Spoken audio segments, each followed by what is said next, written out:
Every individual born on this planet has the capacity to become a special person who makes the history. All those who made the history in their walks of life were inspired by the role models they had when they were young. And they repeat inspiring the next generation in their latter part of their lives. Today, you could see primary schools everywhere, even in the remotest spots of Tamil Nadu. And the interesting part here is, all these schools in urban as well as rural areas provide hygienic midday meals for the children, not only to keep them fit but also to keep them nutritious. It all happened because of one man who stood for imparting a great deal of knowledge to all and sundry. He was called the uneducated genius, the eye opener of Indian education, Gandhi of South India, Black Gandhi, the great leader, and also the Kingmaker. Wow, really a big list of titles. He is the person behind our education, and that is our great leader, Mr. K. Kamarajar. How come a person who literally had not completed his schooling possibly be an eye-opener of Indian education? That might be the first question that arises to your mind. You'll get to know it from this video.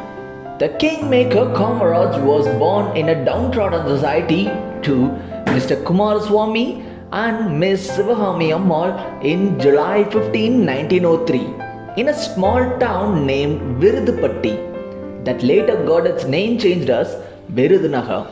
You know what? He was originally named Kamachi, as the couple desired to name their firstborn after their family deity.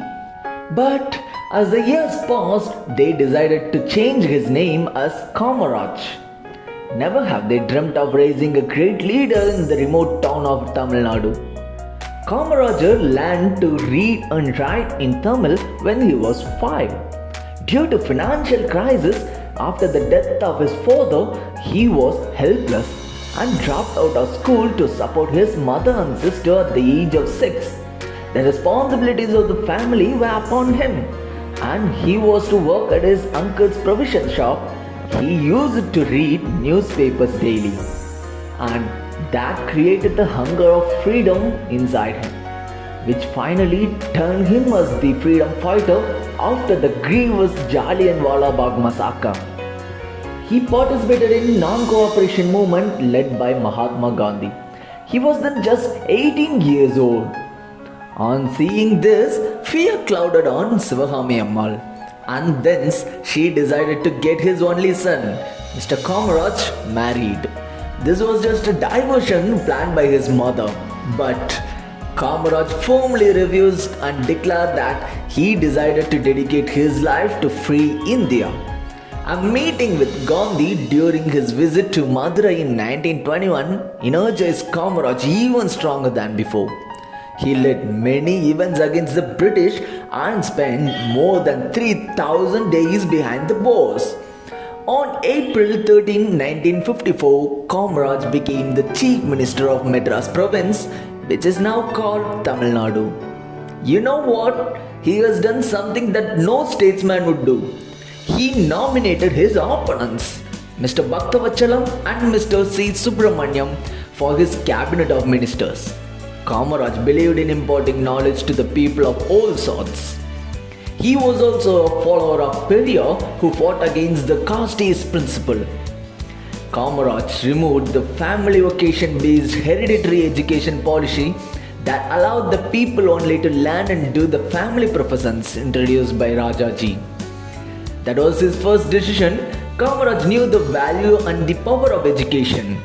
He opened a great number of schools that allowed the poor rural students walk not more than 3 kilometers to their nearest school. Better facilities were added to the existing schools. You see, under his rule, there were no villages without a primary school and no panchayat without a high school. To eradicate illiteracy in Tamil Nadu, he introduced free and compulsory education up to 11th standard. Later in his years, he introduced nutritious midday meal that could fill the tummy of poor children at school at least once a day. this targeted poor children into school as they could get one good meal a day. He introduced uniforms for school children to get rid of caste and creed distinctions. You know what? During the British rule, the education rate was only 7%, but after Kamarajar's reforms, it grew ultimately to 37%. His futuristic views paved the perfect way for the generations to come. You know what? He refused to use Z-level security that was provided to him as the CM of Tamil Nadu, and instead he travelled with just one police patrol vehicle. He did not marry. He did not own any property. He was never tempted by power. When he died, he only left behind 130 rupees, 2 pairs of sandals, 4 shirts, 4 dhotis, and a few books. Truly is he the great leader. As you have watched this video calmly, I'm gonna roll out an interesting fact to you. You know what? Queen Elizabeth II and Prince Philip had a trip to then Madras Presidency in 1961 after the independence during Kamarajar's period, and that was the first ever visit by a ruling monarch. And to their surprise, the Chief Minister of Tamil Nadu, Mr. K. Kamaraj, threw a surprise birthday party at Rajaji Hall, as it was Her Majesty's third son, Andrew's first birthday. Yes, it was Her Majesty's third son, Andrew's first birthday party, and it was celebrated at Rajaji Hall in Chennai. And that's the end of the video. See you soon in the next video.